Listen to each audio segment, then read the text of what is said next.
I had a dad growing up, but he moved to Georgia when I was in 6th grade. So I was like 12, 13 or whatever. But my parents divorced when I was a baby pretty much. So it was like, I didn't really have him around all the time. So I naturally kind of became a mama's boy. Now I'm not, when you think mama's boy, you probably think like the Hollywood theatrical version of like a kid that can't do anything for himself or, yeah, you're definitely like whatever. the dream I don't think mama's I was, boy. yeah, I don't think I was like, I was not like attached to my mom's hip. No, not at Like all. in that regard. Now I was a shy kid. So if I was ever presented in public with a situation where I was uncomfortable, yes, I was attached to her hip because I would like hide behind her or whatever. But I wasn't like, I need my mom to do this for me. Like I couldn't figure it out for myself. I can't make a decision without kind of stuff like that. consulting my mom. Right. But I would consider myself a mama's boy just on the sole fact that like my dad wasn't around the way like a traditional dad should be around. But, and you know, I know that your dad was kind of this similar, like your dad wasn't super around or Okay, so like my and he dad passed away early. So like, yeah, so how my was dad that for wasn't you? around at all. And he died when I was 8. Yeah. But the way he took me on this like extravagant trip, like right when he was about to die. And so he left me with this like belief system of like a daddy's girl, you know, dream. And then I didn't realize that was planned. But then I had a stepdad and there was no daddy's girl vibes at all. Sure. So you didn't grow up with like the not, mentality that like I am a daddy's girl type of person. No, I definitely grew up in like I'm an independent me. I'm an independent woman. And so I can't really speak on this like from my childhood, but I can definitely speak on it from a mom life standpoint.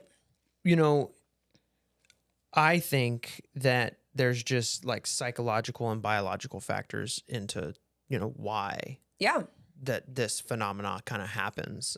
You know, girls kind of needing to feel like they're protected. Yeah. Security. You're right. Totally. And boys might seek nurturing and comfort. You know, yeah, from their mom. So, I mean, well, because girls are used to like feeling love, right? Boys need to feel loved because in society, technically, like, you know, it's not very like, out there. Because I mean, when you as a little boy, like be a man. Be a man. Yeah, and I didn't. That's probably why I would self-identify as a mama's boy because I didn't have somebody out there telling me like, be a man and get over it and you know whatever. Now, you know, if I fell down, got a scrape or something, my mom would be like, "Come on," like, right? Like, you know what I mean? I remember. Like, you're fine. I remember one time I was with Brian. We were coming home His stepdad. We were coming home from something. Like we had been in the truck like for a while and we were coming home. And I remember, I don't know how it happened. I slammed my thumb in the car door. Like I like had my thumb. I don't exactly remember, but like the car door was like, it shut all the way. Ugh. And it was like, I just like panicked and I was like, I don't know what to do. I don't know what to do.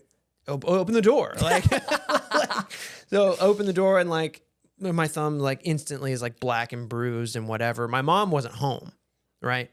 And I remember like going inside and he gave me an ice pack or whatever.